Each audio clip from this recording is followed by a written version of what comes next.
Hey, where we're up to.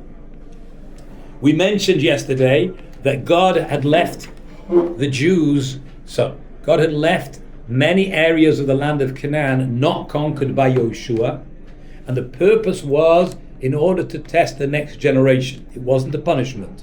It was to test the next generation. Let's get it right. There were three generations. Generation of Yoshua that entered the land. After he died, about 30 years later, there was the generation of the elders who were much younger than him. We mentioned the reason why the elders were much younger than him is because most people over the age of 20 died in the desert. So there was a big gap between Yoshua and the next generation of elders. They weren't 5 years younger or 10 years younger. They were all 40 years younger, because anyone who was the same age as Yoshua had died in the desert. Yoshua and Caleb. Okay? Wait, Yoshua was part of the generation that wasn't allowed to initially enter. Correct, but he was an exception. Understand? Him and Caleb were the two exceptions. It says it very clearly in the Torah. Everyone who was over the age of 20 when they left Egypt died in the desert, except Yoshua and Caleb. So when Yoshua died, it was a long time before the next generation of elders died. So those are the first two generations, and during the time of those two generations, they were people who had lived in the desert, had witnessed the 10 plagues. They'd witnessed the Exodus, the crossing of the Red Sea, the revelation at Sinai at first hand. And whilst they were around or still alive and can still be communicated with, people kept on good behavior and kept the Torah. The only thing that hadn't happened is they hadn't completed the conquest of the land, and that, it says in the Apostle, according to the Malbim, was on purpose. Not they did it on purpose, but God did it on purpose to challenge the next generation. See what they would do. Would they continue the conquest? And according to the Malbim, the reason why for the next generation it was a challenge is because they had to learn the art of warfare. The first generation fought miraculous battles and they never had to train. They didn't have to learn how to hold a gun or a spear or a sword. Because there's so much divine intervention. Right. That means they walked around the Jericho, blew the shofar, and the walls came tumbling down. And then the Canaanites basically killed each other. The Philistines came to attack. Shmuel prayed, and they killed each other. So there was a time when they didn't need to learn the art of warfare. By the third generation, when things were becoming more natural, which is the way God wants to run the world. God doesn't want to run the world in a miraculous way, right? So it became further and further away from that miraculous life of the desert life. That became a test. Are you going to continue the conquest? And it seems that they failed that test. That was test number one. Mm-hmm. Test number two was once they left all these Canaanites alive and they lived amongst the Canaanites. In some places the Canaanites outnumbered them. In some places they outnumbered the Canaanites. Sometimes they conquered the Canaanites. But either way, they lived with them, they lived together. Sometimes they made them pay taxes. Sometimes they didn't make them pay taxes. That we all learned in chapter 1 and chapter 2. The next test was, how are you going to live with these non-Jewish neighbors? Are you going to live separate lives? Or are you going to live lives together? And that's what we're up to. That was the second test. Now, because they failed the first test, God then punished them and said, because you didn't complete the conquest, I'm not going to help you complete the conquest even when you want to. Okay, that's... They didn't complete the conquest, they got kind of comfortable, or was it like... Well, that's unclear. Is it because they were pacifists, they didn't like the idea of killing, they had had enough of it, and they were worried about what other people do to them, or simply because they didn't want to have to train? Now they knew that in order to win those battles, they have to train, and maybe they didn't want to train. Yeah. So I don't know. It doesn't say clearly why they didn't do it, but according to this new revelation we have now at the beginning of chapter 3, that could actually be the reason. And that was part of the test. It could be they failed. Was the second test not meant to happen? They weren't meant to live amongst them. Correct. If they passed the first test, there would be no need for the second one. Correct? Because there would be no going around. But once they failed the first one, they were then punished that God wouldn't drive out the Canaanites so easily. And now let's see how you're going to deal with this new situation. Okay? All right. So that's what we're up to, Pasuk. Hey, Ubnei Yisrael Yoshu, the children of Israel lived. Bekerev. Bekerev means amongst or close to, like Kiruv, right? Where are we? Chapter 3, right? That can't be chapter, that must be chapter 5. Yeah? Hakanani, amongst the Canaanites, the Hittites, the Amorites, the Perizzites, the Chivites, the Yevusi, which are the 6 of the 7 Canaanite nations. What happened to the 7th one? We told them they ran away and they weren't included. Pasuk Vav, Vayikchu es b'nai, said this is where we're up to. They took their daughters. This was the second test to see whether they would do this or not. They took their daughters, lahem, for themselves, the noshim, as wives. So a Jewish boy wanted to get married, he would marry, sometimes would marry, we don't know the numbers, the percentages, it doesn't mean it was a big percentage, it could have been 2%, right? But that's also serious, okay? Right? In today's numbers, 2% isn't serious, right? But every... That would be a miracle if it was only 2%. Today. It would be a miracle if it was only 2%. Today, yes. Correct. It would be a miracle to change like that, but in 300 years ago, it was unheard of, right? And in those days, it was also unheard of. So we don't know what the percentages was. But they took their daughters as wives, the Esbenoi Seham, and their daughters, their Jewish daughters, Nosnu Livnehem, they gave to the sons of the Canaanites. Yavdu es Eloheim, and they worship their gods. Probably in both cases, they worship their daughters, worship their husbands' gods, and their sons worship their wives' gods. Okay? Either way, it is a terrible a consequence of leaving these pagans in the land. They dwelt, then married, then served. Yes, correct. They let them live. That means they didn't drive them out. They intermarried, and eventually that led to Avodah Zarah. Always the women. Next. The men as well. Next. It's the women that get you, though. You know what I mean? Well, yes, but the the other one says their daughters they gave to their sons. Yeah. That sounds like it was the fathers who were quite happy to do this. Get it? Doesn't say that the Canaanite men fell for the Jewish girls. Doesn't say that. It might be why that happened. So it says their daughters they gave. You know, the Goyish neighbor came looking and loved to go out with your daughter Sprincy, and this is Christopher lives next door, right? And the father didn't say get out of here and throw him into the street, right? Because he's his non-Jewish neighbor. He says no problem, come in and sit down and say hello, right? That's what it sounds like. Okay, new stories. That seems to be the general picture. Now we get into a specific story. That's why there's a pay, starting with a new specific story. The Jews did that which was evil in the eyes of God. Now notice the stages. Doing evil which in the eyes of God doesn't necessarily mean Avodah Zarah, right? If you don't put mezuzah on your door, or you don't eat kosher food, or you talk lashon hara, right? You're also not doing the will of God. And they forgot the Lord their God, which is the next stage after you stop keeping mitzvahs.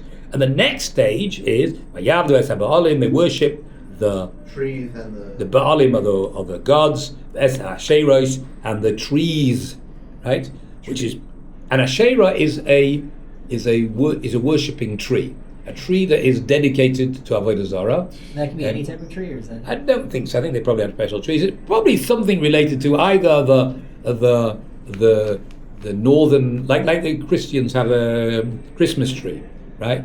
The reason why they have a Christmas tree is because originally there were pagans who worshipped the tree, and they wanted to bring them into the religion. They said, no problem, you bring in your pagan practices, and you can be part of our religion. That's where it comes from. No way. Sure it is. Sure it is. Yeah, that's why also like they believe in the Christian canon, right? That Jesus was born sometime in the spring, but like they wanted to have a holiday that provided the winter solstice for the pagans, right? Which is why Christmas happens in the winter, right? No, the reason why Christmas happens in the winter is because the Romans had a festival at that time of the year, and they want to bring the Romans into their cult. So they said, you have your festivals and these festivals, and we'll keep them all in part of Christianity. It used to be a Roman pagan festival in the middle of winter called During the solstice. Saturnalia. Yes. Yeah, which is the week before January the 1st. Anyway, yes, they're like the Norse, those northern tribes, and those are the guys who worship the trees. It could be like a totem pole as well, which is another type of thing that Indians dance around and worship and to their ancestors, whatever. Okay, it could be that it goes together with Baal. Baal is like a male god, and Asherah is a female god. Asherah is a female word. Right, Asherah, it's like the husband and wife gods. I don't know. Anyway, that's what they worshipped. So it looks like they've gone through all three stages. The first stage is not keeping the Torah. The second stage is adopting non-Jewish practices like Avodah Zarah, and the third thing is forgetting God altogether and becoming pagans entirety. Not just adopting some of their practices into our religion, but actually becoming pagans. So Vayichaf Hashem, which is the real strong level of anger. Vayicharav, not Kaas. Kaas is a lower level of anger that's mentioned in other cases. I mean, God got really angry. His anger flared up. The Yisrael against the Jewish people. Vayim kireim, and he sold them. Now that doesn't mean that someone was put up for a price in an auction and someone gave the highest bidder. No, it's just an expression of being under somebody else's control. But total control. When I sell something to you, I have no rights at all. The thing is now yours and you have the right to do whatever you want. So it's describing a situation of absolute control. That's what it sounds like. Which makes sense. They were so bad, so they were given entirely into the control of this fellow called Kushan Rishatayim. Now it sounds like he's a really evil person. The name evil is in his name. But Rishatayim is like doubly evil. Because the Ayim is a plural. Like he was an evil. Evil Knievel. Right? Yeah? Where's Ayin in his name? No, Reishin Ayin is evil. Oh. Like a Russia. So he was a Russia. But Rishatayim just means a double Russia. Two Russias. It was two Russias in one. You know, maybe it was a Russia between Ben Adon and Chaverai, and Ben Adon was a double Russia. If you remember right, the four kings who fought the five kings, one of those kings was called Beresha. Right? Why was he called Beresha? Because he was base Resha. He had two evils. He was evil between man and God, and between man and man. So it could well be this guy is a similar fellow, the same sort of name. So he was a very nasty fellow, and he was now in control of the Jewish people. Where was he king? Melech Aram Naharaim. Where's Aram Naharaim? Anyone know? Aram Naharaim. Well, what do you think what Naharaim means? Others children, like child. No, that's Na'ar, Nun Ayin Reish. There's Nun Hey Reish, a river. Right, you go to Beit Shemesh, every street there's called Nahar something. Okay? No rivers then. Right. Nahar is a river. So what's Naharayim mean? Rivers plural. Two rivers. So where are the two famous rivers? What part of the world has two famous rivers that... The Tigris and Euphrates. Very good. And what's the area between called? Bubble, right? What's it called in English? Iraq. Mesopotamia, which means between the rivers. So I believe, I don't know Latin, but I think that's what it is in Latin. It means between the rivers, Mesopotamia. Where's Mesopotamia? It's today called Iraq, between the Euphrates and the Tigris. Right, the Tigris in the east, the Euphrates in the west. Those are the borders of Iraq, and that was what used to be called Bavel, or it's called Aram Naharaim. There's lots of different places called Aram. Aram seems to be a big empire, right? Just like you talk about the United States of America, right? There's some states in it. Right? There's Texas, there's the east, there's the north, and the south, there's different ones. So the Arameans cover the big area of the Middle East. So you had Aram Tzova, Aram Damasek, right? One of the Arams was called Aram Naharaim, the Aram between the two rivers. Wait, Rashis talks about like a Padan Aram. Is that like the same? That's exactly the same thing. Padan Aram means a pair of Aram. Padan means a pair. Okay? It's the same because there was Aram Naharaim and Aram Tzova together. So it's a pair of Arams. Okay, so he was the king of Aram Naharaim, and he came. What did he do? And the Jews were slaves for him. Now that could mean slaves. It could mean they paid taxes. It doesn't have to mean they built pyramids, right? Or they were mining salt from the salt mines. It doesn't have to mean that. When it could mean that, I don't know. But paying taxes is also a form of avdus, right? Okay. For 8 years. That was a period they were servitude to him. And then things got difficult, so the Bnei Israel cried out, El Hashem. Vayokem Hashem, and got established. Not Vayokom. Vayokom means to get up. To make something else get up is Vayokem. To establish, which means you make something else stand up. And what did he do? Moshiach. What's a Moshiach? A savior. Bnei Israel for the children of Israel, because they cried out to him. Who was the savior? And he saved them. Who was this? Osniel ben Kenaz. And we mentioned Osniel ben Kenaz in chapter 1. What did he do, Osniel ben Kenaz? Come on, you weren't here, so you don't know. Those who were here, Osniel ben Kenaz, what did he do? He Conquered some place called Devir. Right? Kalev said to him, whoever conquers Devir will marry my daughter. Yeah. Achsa, he had a daughter called Achsa, and he said, whoever conquers Devir will conquer. Remember that she came on the donkey, and she fell off the donkey, and she wanted the water for her field. That was a story out in chapter 1. This is the fellow, Osniel ben Kenaz. He was actually a half-brother of Kalev. Kalev ben Yefuneh, Osniel ben Kenaz. Kalev's father died when he was a young boy, and his mother remarried someone called Kenaz. So Kalev and Kenaz were half-brothers, had the same mother, different fathers. Okay? So that's what it says over here. So Asniel, he was the first of the Shoftim. I think altogether there were 15 Shoftim in the book of Shoftim. The first Shoftim was Asniel ben Kenaz, who saved the Jews from the control of Chushan Rishatayim. He was Asniel ben Kenaz, and right. Achi Kalev, the brother of Kalev, Hakoton Mimenu, who was younger. Koton usually means small, but here it means younger. He was younger than Kalev. He was his younger brother. Mimenu means like from him, what does it mean? Younger than him. Mimenu, younger than him. Koton Mimenu. So it was Kalev's father that died. It was Kalev's father that, correct. Okay. Now you see that this was divinely inspired. It wasn't just a guy who got up there one day and decided to do something. It was actually from God. God rested upon him the Spirit of God.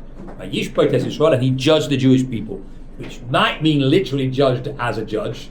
More likely it means he led them. Now, in order to lead them, you might have to judge them. You have to see what they have to be, how they have to, what are they doing wrong? What are they doing right? How can they improve? What are their strengths? What are their weaknesses? Right? To inspire, you have to give them mussar, you have to give them encouragement, you have to give them, So to that, you have to be a charismatic leader, you have to know what to say, how to say it. So it could mean literally judge, but it's unlikely because to judge, every town needs a judge. You can't have a whole nation trying to judge by one person. That's ridiculous. Right? There's much too many things. And there was probably some sort of simple system of justice, right? Even without him. So it's more likely that it means a leader who inspired them to do tshuva rather than a judge as in a court. Okay. Now, Yishboit es Yisrael vayetzer melchama. He also went out to war. Now, I don't think Vayishboit vayetzer the same thing. It means he first of all inspired them to continue their tshuva. They cried out to God. They were looking to be better, and he was the one who showed them the way. Once they were ready to do that, he could take them out to war. Vayetzer melchama. He led them out to war as well. Yitan Hashem b'yadoi. God gave into his hand as Kushan Rishatayim. Now that sounds like a very complete victory. It doesn't just say that they beat or they pushed him away, does it? It doesn't just say. It doesn't say that. It says they defeated them, and now instead of them being in the hands of Kushan Rishatayim was in their hands. It's clear, right? They were very because they had a great leader. They were inspired to do tshuva properly, and therefore they had a success. We mentioned it before in the previous chapter in the name of the Malbim. There were different types of shoftim, depending on the amount of inspiration the Jews had to do tshuva in the first place. Whether it was the sincere tshuva when they cried out to God, or just because their backs were against the wall, that's why they cried out to God. Then they would have different leaders would inspire them differently. Some of them were very, very successful, and during the whole time of that Shofet, the Jews were successful, and sometimes it was not like that. Under Asniel ben Kenaz, it seemed that it was very successful, because it says that they completely, not just drove him out, they actually took over, it would seem. They actually controlled Kushan Rishatayim instead of him controlling them. As it says, Vayitzan Hashem b'yadoi, and God gave into his hand, into Asniel ben Kenaz's hand, Kushan Rishatayim melech Aram, ata'az yadoi, it says, and his hand was Oz. What's Oz? Not Oz with an Aleph. Not the Wizard of Oz. No, what's Oz? Strength. Right? We say Ozi v'zimras ka. Right? What does that mean? We say every day in the Shiur, God is my strength. Right? There's a machine gun. What's it called? Uzi. An Uzi. Right? Okay? Ozzy. Right? That's someone who misunderstands where his strength is. Right? Right? The Torah says God is my strength. Okay? So Vata Oz Yada, his hand was stronger. Al Kushan Rishatayim. Wait, so Uziel, does that name translate to the strength of God? Or? That's what it does. Oh, my strength is God. Uziel. Okay, Pasuk Latishkait. What does that mean? Sheket. What does Sheket mean? Quiet. Quiet. Tranquil. Right, tranquil. If the land was tranquil at Boim Shana for 40 years. Yamas Asniel ben Kenaz, and then Asniel ben Kenaz died. So until his death, the land was tranquil. Now, if I would ask you, you would probably say, if I would ask you how long was the whole period of Kushan Rishatayim from the beginning till the end? 200 years? No. I didn't ask you to guess. 48. 48, that's what I meant to ask. 8 years under his control, 40 years at peace. If I'm not mistaken, I think that when Chazal make their calculations of the years, if you would do your method, there would be too many years. What I mean is, it's clear, it says explicitly when the second base of Mikdash was built. It says it was built 440 years after the Jews left Egypt. Right? And I think when we make the calculation, there's just too many years in between. It just doesn't fit. Okay, we go through each of the Shoftim, and we know how long Yeshua lived. He said 30 years, and we can work all the ones out, and there just isn't enough space, right? And I think because of that, what Chazal says, each time it says this number 40 years, it means the whole sum total was 40 years. It means, and there was then tranquility until he died, which altogether was 40 years, which really means the tranquility was for 32 years. That's what it really means. Right? But the sum total, just like when God says the Jews will be strangers in a strange land for 400 years, right? But they weren't. They were only strangers in land for 210 years, right?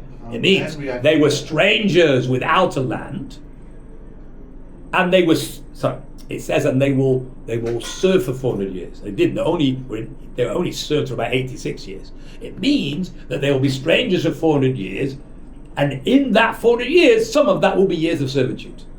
Same thing over here. Altogether, the period which we've just described is 40 years. I thought it was meant to be 400 years, but then someone went back. That's also true. That means you could read the prophecy that way, and therefore it's also true, right?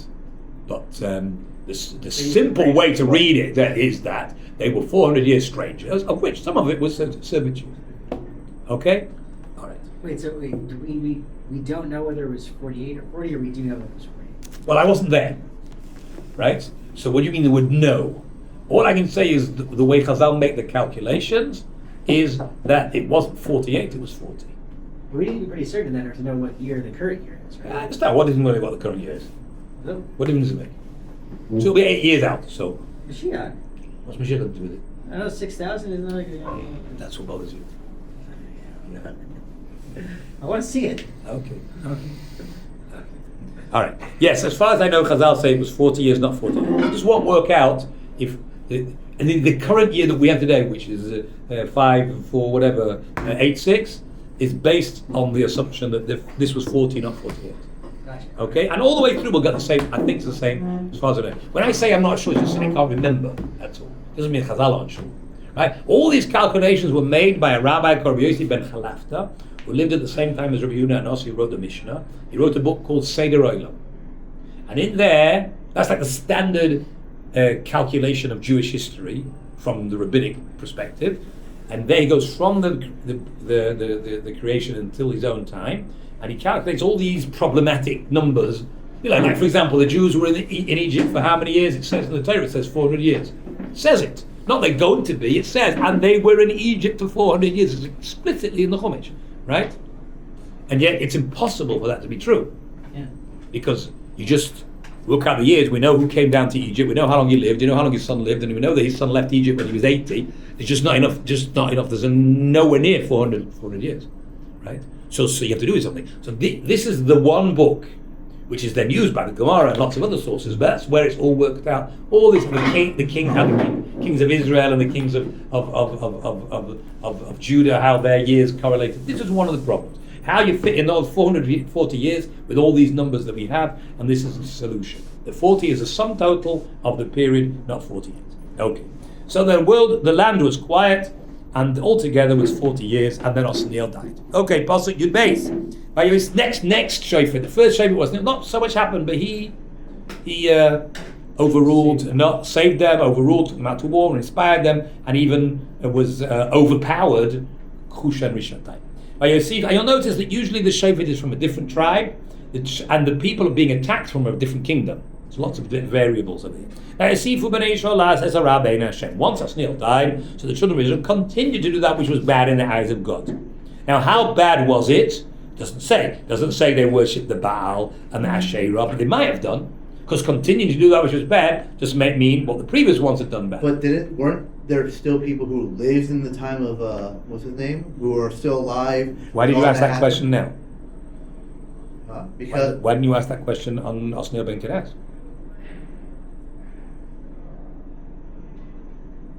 didn't you say there weren't people though? I understand. You believe in there weren't, or you don't believe in there weren't? What's your question? How long? Never mind. How long? Now Osniel ben Kenaz, it doesn't say. Does it say how many years afterwards it was? Yeah.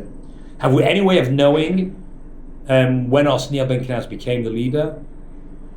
It says after the first generation of Yeshua died and the elders died, then the next generation started to sin. And that's not the time it was Nebuchadnezzar. When Nebuchadnezzar was a youngster, he conquered David under Caleb, his brother. This is later on when he leads the people and he's the leader.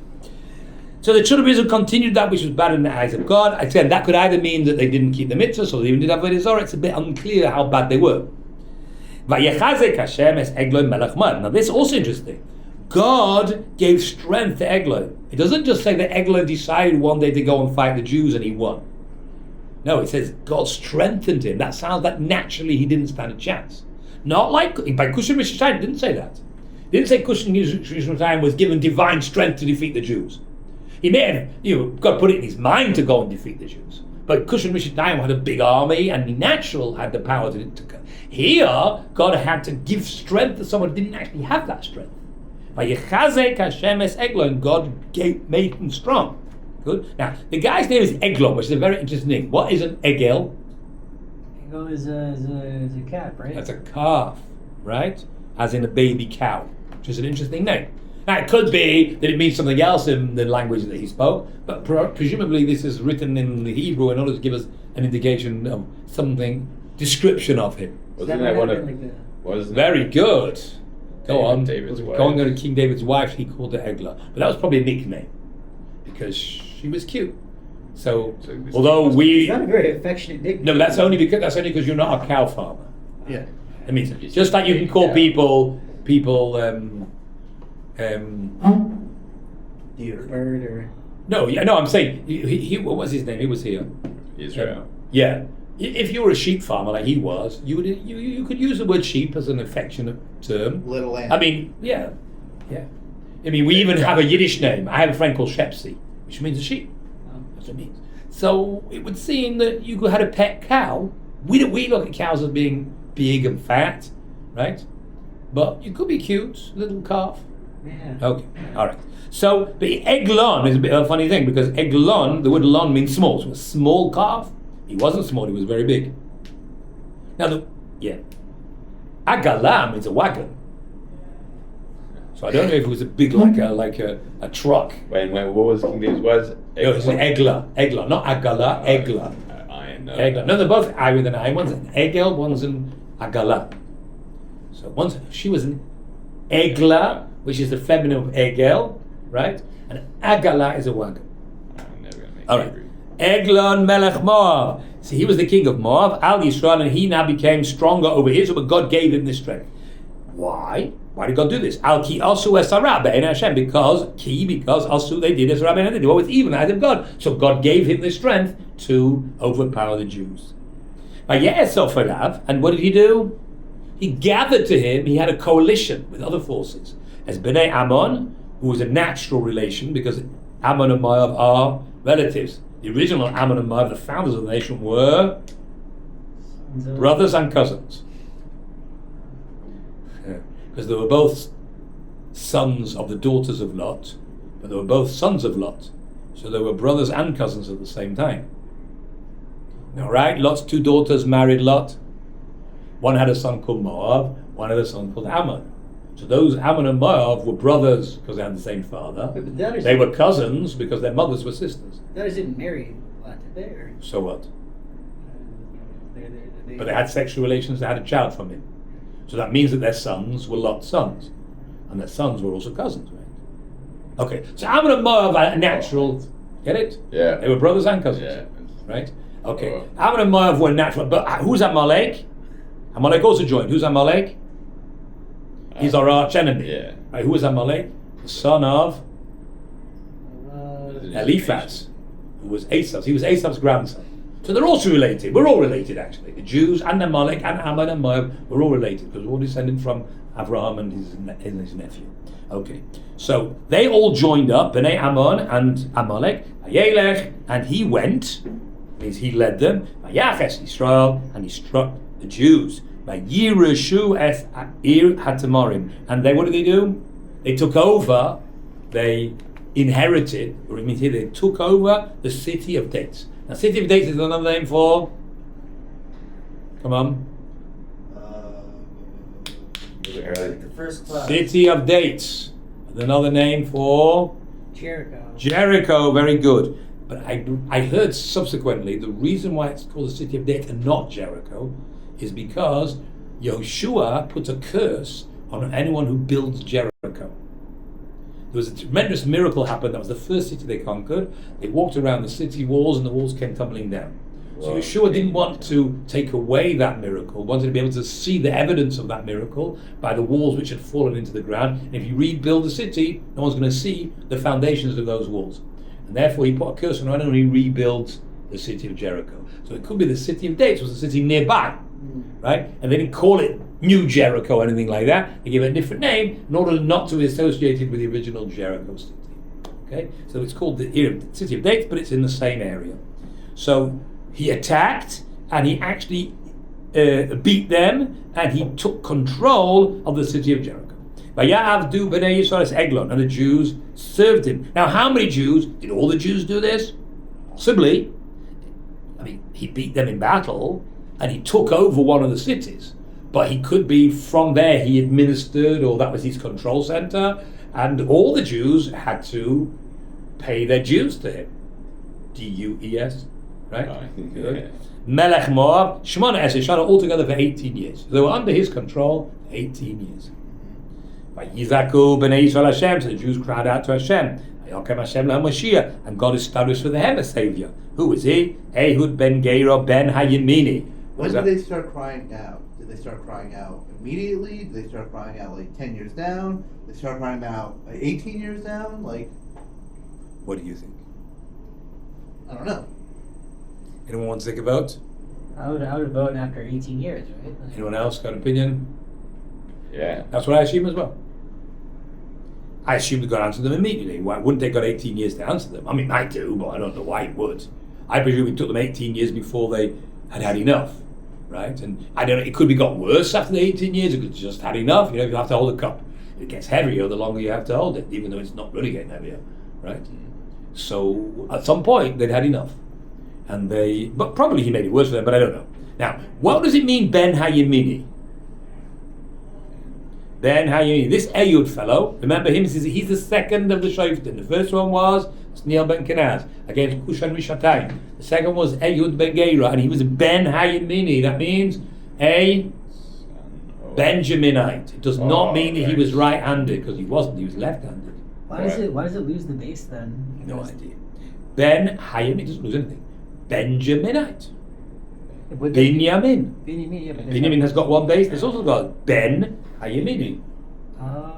Benjamin means the son of the right. Why was he called the son of the right? Not because he was right-handed. Because he was the only one born in Israel. Dylan, you can graduate and do Gemara now. Yes, Rashi says in Chumash that Yamin means the south, because we assume a person is facing east with the way the sun rises. So your right is to the south. When you say he was the son of the right, it means that he was born in the south. He was the only one of Yaakov's sons who was born in Eretz Yisrael. All the others were born in Iraq. Okay, so Ben Yamin is the same thing. Ben Yamin. He was a Benjaminite, but it's fascinating because he was a Benjaminite, but he was left-handed. So although he was Ben Yamin, son of the right, he was actually left-handed. As it says, Ish, a man, iter yad yamina, whose right hand was shriveled, which is the Hebrew way of saying that he was a. I don't know if it literally means shriveled. It might mean that, yeah, but it's just the Hebrew way of saying left-handed. A guy who can't use his right hand, or his right hand is not working properly, right? That's not fully in control of it. It's called an iter yad yamino. Like the prophet who. That's what we're talking about him. Oh. This is the story. Like this is him, right? This is the guy who is left-handed. Why being left-handed is important, we'll see. Who cares if he's left-handed? What difference does it make? I mean, he puts the tefillin on their hands, so what? Right? Okay? And the Jewish people sent. It looks like this was a plot, because they'd had enough, these Jews. They cried out to God, and now God sent Ehud, and now they send a present? No, this is just a ploy, as we're going to see, and we'll see the story. So they sent a present, biyado, in his hand, in the hand of Ehud. Mincha means a present. It doesn't mean afternoon prayer. The reason why the afternoon prayer is called mincha is because it's our present to Hashem. Why is it more present than Shacharis and Ma'ariv? Because it's harder to do. Yes. Dylan, second. Two prizes, right? Yeah, because it's much harder to pray mincha than the others because you're in the middle of the day, in the middle of working, in the middle of learning, doing. You're going to take a break. Shachris, you just got up. Ma'ariv, you're going to bed, right? So you're not really doing anything then. Right? In the middle of the day, I have to take a break. You're in an important office meeting, whatever it is. Got it up for mincha. That's why it's a very special present to God. Okay, that's why the mincha. But the word mincha means a present. So they sent the present le'eglon melech Moab to Eglon the king of Moab. Vayas lo Ehud. Now this is all part of the plot. Ehud made for himself. Vayas lo, he made for himself. Cherev, a sword. V'la, and it. Apparently a sword is feminine. Don't know why. Shtei piyot. It has two mouths. Now what it means? Two blades. Probably it means on either side of the metal. Double-edged sword. Right, double-edged sword. It happens. Apparently, most swords were not like that.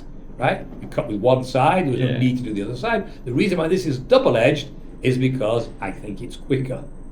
That's the point. Okay, it does the job quicker because it's cutting on two sides at the same time. Check both ways. Right? Yeah. You mean like that or like that? No, like swinging. That, Yeah, but I think okay, but he's not actually going to use it like that. Right, you'll see he's not going to use it in that way. He's not swinging. It's actually a small thing. It's actually more like a long dagger. I think it's called, what's it called? I don't know. Chainmails. What's a short sword called?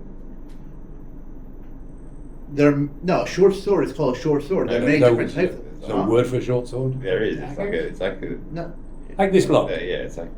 Not a long one like that's that. just a short. That's a long sword like Specific name. William, what's it called? A shorter than a sword is called a dagger. What It's is- called a knife or dagger. But it's not a dagger. Dagger is like a little thing you open letters with, It's right? they talk about it in D&D. D&D? Dungeons and Dragons. Like. Anyway, so this is a sword. It's double blades.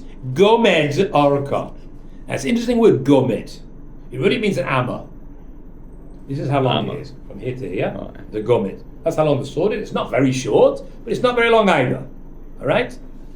The word related to that in Hebrew is a gamad. You don't know what a gamad is? It's just called a short sword. It's just a classification. If you like, what's it called? Medieval Europe would call it an army sword. Japanese would call it wakizashi or something like that. It's just different names meaning. There's no name for a short sword? No. Just what's Okay. this? It's just, I mean, Hebrew also isn't a name for it. I'm sure the Romans had a name for it. Anyway, a gamad is a midget. In modern Hebrew, gamad is a midget. It's a midget sword, right? But it really the word gomed is actually a length. It's actually a length called an amma. So a guy who's that big is a gamad. Okay? But a gomed actually means that length. It was 1 amma long, and he tied it, chagura is like a belt, he belted the sword, mitachas lemadav, underneath his uniform. At least today the word madim means uniform. I don't know if it means his army uniform, because he was going on a peaceful presentation of a present, he wasn't going in an army uniform, but it means underneath his clothes, right? The word madah is from the word midah. Midah means measurement. You see, a uniform is unique in that everybody has the same one. That's why it's called a uniform, because everyone's got the same, right? The only distinction between yours and mine is that yours is bigger or smaller. In other people's clothes, it's the design, the pattern, the color, there are a lot of differences. But in uniform, the only difference is the size. That's why it's called madav, his size, because it was a uniform. It doesn't have to be an army uniform, it could be something. Everybody wore the same thing. It was Haredi uniform, it was black and white, right? So everyone wore the same, and the only difference is it was a different measurement. That's why they're called, the Kohen in the base of Mikdash, his clothes are called madim, because they all wore the same. Okay? All right. So he tied it underneath his madim, al yerech yimino, on his right thigh. Why did he tie it on his right thigh? He's left-handed. Because he's left-handed. Most people put their sword on their left thigh because then they can draw it out like this. Right? It's hard to draw it out like that because your hands are closed, right? But if you're left-handed, you put it on the other side. Why that's significant? We'll see. Good. There Hide it easier. are actually like several techniques where you put it on on your actual dominant side, but those are specific techniques which most people don't do. Why do they do that? It's mostly in Japanese technique, where it's for quickly slashing and then immediately putting it back into the sheath. But Okay. Vayakrev esamincha. What did he do? He brought the present. Karav, to bring he brought the present le'eglon melech Moab, to Eglon the king of Moab. Okay. The Eglon Eglon ish bari ma'od. Now, we use the word bari to mean, anyone know? No, that's bara. Bari means Misrad HaBriyut, means the Ministry of Health. Bari means healthy. So Eglon was very healthy. Now, it's clear from the story that's not the point it's trying to say. Okay? It's trying to say he was very fat. That's what it's trying to say. Which in 21st century we would say he was obese and he was very unhealthy. But it was... So just that's how we would describe today. Right? But that's the 21st century. This was a long time ago, and people didn't view fat people as being unhealthy. On the contrary, he was very fat, so he must have had lots of food, and he was probably very healthy. Now, very rich. Yes, that's true, but that's not the point, right? Yeah. He's trying to say that he was very healthy. He was very fat. Okay, that calls bari. Now, it could also be, as we'll see, I think in the story, that there are people who are very fat, but they're also very strong. It means that they call it sumo wrestlers. They're very fat. But you don't go, oh, he's fat, so he's not. He's fit. Right, exactly. So it could be that it's not trying to say that he was healthy. It's trying to say he was fit, right? But in the story, it's clear that he was fat as well, as we'll get into the story. Okay? Why that part of the story you'll see as well. So now we know a few things that don't seem to be important. He was left-handed, and the king was fat. By he, and it was. Kasher kila. Kila means to finish. Like the word kol. Kol means all. So when you finish, you've done it all, right? When he'd finished the hakriv es mincha, to bring the, sounds like it was a whole present, it was a whole procedure. When he'd finished, and he sent the people. Nosei hamincha, those who carried the mincha. So it wasn't just a gold ring or a box of oranges from Israel. This was a whole thing that had a whole procession, a whole group of people carrying it, and he sent them away. Who sent them away? The Benjaminite. Ehud sent them away. It looks like it was Ehud because it says, and it was when he finished bringing the mincha. Who finished bringing the mincha? Ehud. And he sent the people away. Where did he send them to? He sent them home. But he also went home. What does it mean?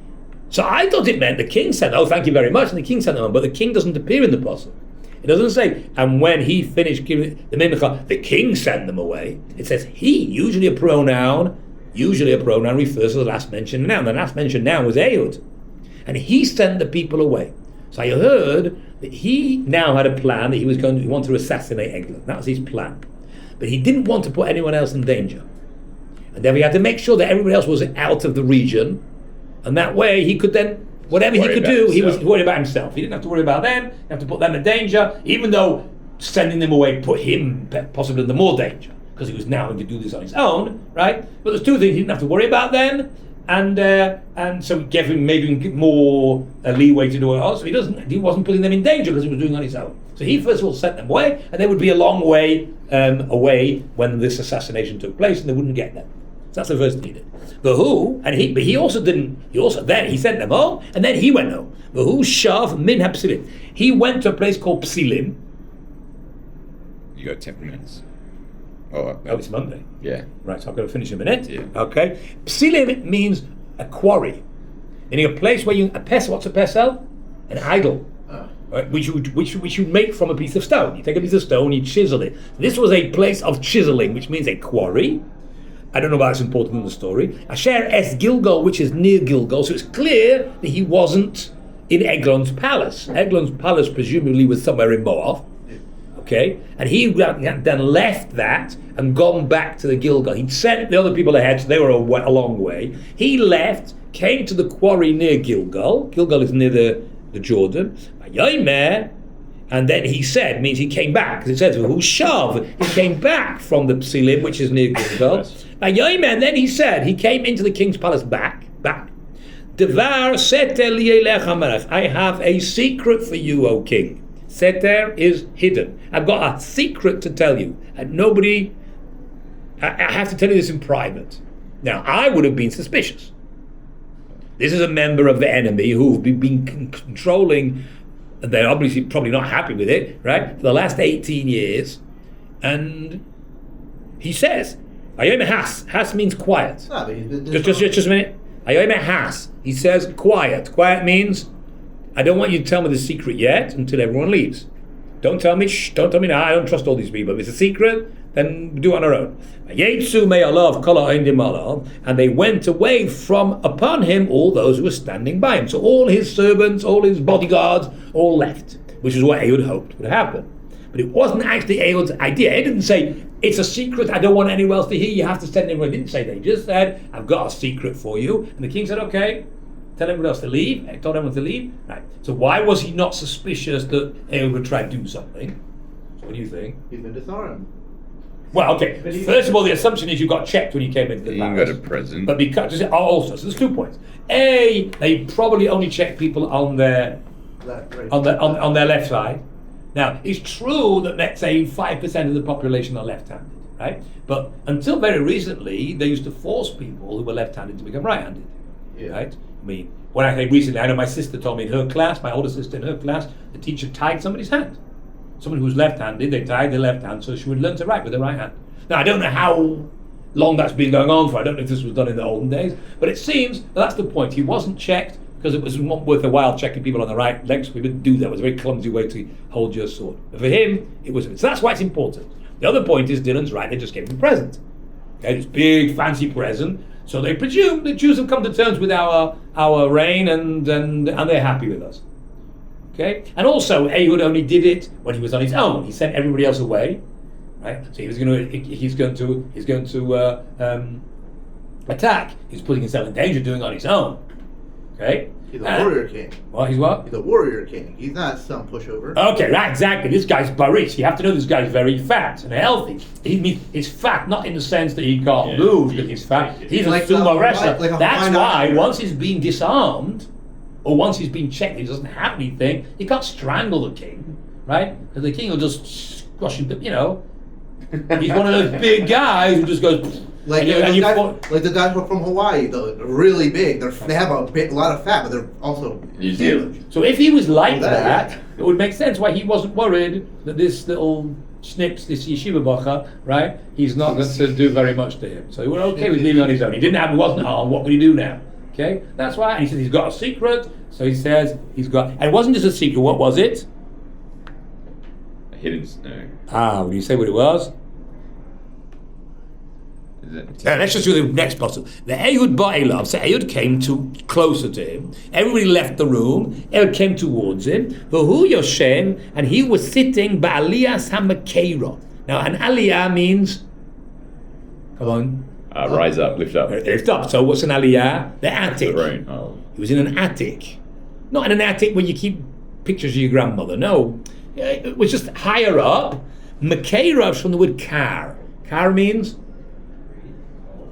cold. So it was a cooling room. It was a room that was like it had a fan, or it had lots of windows, there was lots of air. It wasn't the throne room. It was a place where on a hot day you could go to cool off. Ashelo, which was hid levada on his own. Ehud said, Deva Elohim li elecha. I have a matter from God, which was and was not true. I mean, God hadn't actually conveyed anything into Ehud's ear, right? But on the other hand, what he was about to do was inspired by God. That's right? such a sick one-liner before you stab somebody. I will board it. Yeah. No, it's not a word. It's a matter. What's the matter? Yeah. I have a message from God for you, which is He'd like to see you. I'd like to meet you. Right? Okay, but it was Vayokamer, like he said, he got up from his throne. Why did he get up from his throne? Because you got a word from God. His respect for God necessitated him standing up. Some people have the custom to stand up for Kriyas HaTorah because of this possible. Means that's the word of God, right? So they're reading the word of God. So if Eglon gets up to hear the word of God, and Chazal said he was rewarded, this king, because he showed respect for God. Do you know who's descended from him? David. No. Correct. What? Rus, the Moabite, who converted and was David's great grandmother, and is the granddaughter of the Messiah, was a descendant of this king Eglon. And that was a reward because he showed respect for the word of God. And he got up, even though as a result he was about to be stabbed and die, because he was caught off his guard, right? It could be if he was sitting down, but anyway, he was standing up and he's this big fat guy, right, getting up in his chair, right? And just then, well, we'll see, that's the next person. And we'll do that from tomorrow, but that's his reward. Yeah. Dylan will explain to you why I'm in a hurry. Yeah.